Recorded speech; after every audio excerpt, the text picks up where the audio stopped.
గాలి మీకు తెలియకుండానే మీ ప్రాణాలు తీస్తోందా అంటే అవుననే అంటోంది తాజా సిఆర్ఈఏ నివేదిక. దేశంలోని 44% నగరాలు విషవాయువుల కోరల్లో చిక్కుకున్నాయని, ఢిల్లీని మించి అస్సోంలోని బన్రిహాట్ అత్యంత కాలుష్య నగరంగా మారిందని వెల్లడైంది. అసలు గాలి పీల్చలేని ఈ దుస్థితికి కారణమెవరు?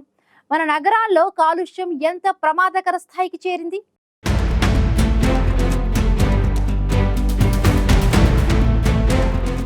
వాయు కాలుష్యం భారత్ను వణికిస్తోంది. స్వచ్ఛమైన గాలి పీల్చలేని దుస్థితి ఏర్పడింది.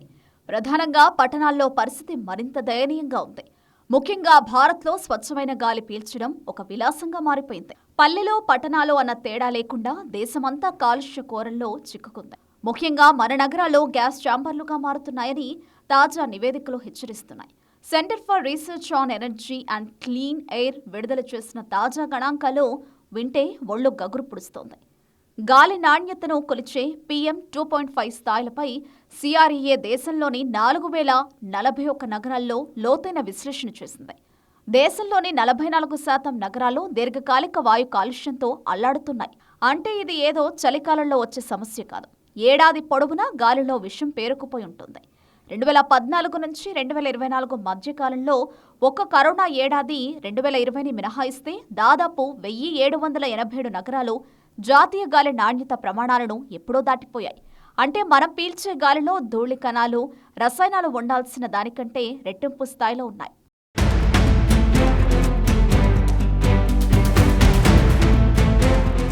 దేశంలో అత్యంత కాలుష్యపూరిత నగరాలు అనగానే మనకు వెంటనే ఢిల్లీ గుర్తొస్తుంది. కానీ తాజా అంచనాల ప్రకారం అస్సాంలోని బన్రీహట్ ఢిల్లీని కూడా వెనక్కి నెట్టి మొదటి స్థానంలో నిలిచింది. ఆ తర్వాత రాజధాని ఢిల్లీ, ఉత్తరప్రదేశ్లోని గజియాబాద్ వరుసగా మొదటి 3 స్థానాల్లో నిలిచాయి. అయితే ఒక్క ఉత్తరప్రదేశ్లోనే పరిస్థితి అత్యంత దయనీయంగా ఉంది. జాతీయ గాలి నాణ్యత ప్రమాణాలను సాధించలేని నగరాలు యూపీలో అత్యధికంగా 416 ఉన్నాయి. ఆ తర్వాత రాజస్థాన్లో 158, గుజరాత్లో 152, మధ్యప్రదేశ్లో 143 ఉన్నాయి. తెలుగు రాష్ట్రాల్లోనూ పరిస్థితి మెరుగుపడాల్సిన అవసరం ఎంతైనా ఉంది.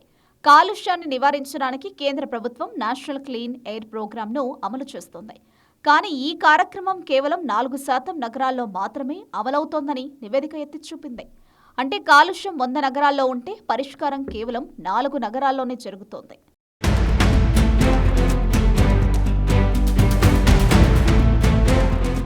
దీర్ఘకాలిక వాయు కాలుష్యం అనేది కేవలం వాహనాల వల్లే రావడం లేదు. పరిశ్రమల నుంచి వచ్చే ఉద్గారాలు, నిర్మాణ రంగం నుంచి వచ్చే ధూళి, చెత్తను తగులబెట్టడం వంటి నిర్మాణాత్మక సమస్యల వల్ల ఇది ఏర్పడుతోంది.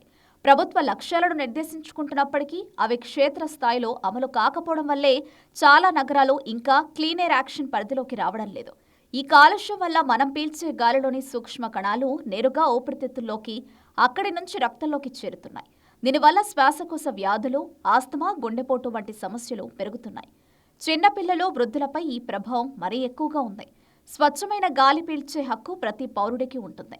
కానీ ప్రస్తుత పరిస్థితులు చూస్తుంటే మనం ఆ హక్కును కోల్పోతున్నామనిపిస్తోంది. పర్యావరణ ప్రేమికులు హెచ్చరిస్తున్నట్లుగా యుద్ధ ప్రాతిపదికన చర్యలు తీసుకోకపోతే భవిష్యత్తులో గాలి కోసం ఆక్సిజన్ సిలిండర్లు వెంట పెట్టుకుని తిరగాల్సిన పరిస్థితి వచ్చినా ఆశ్చర్యపోనక్కర్లేదు.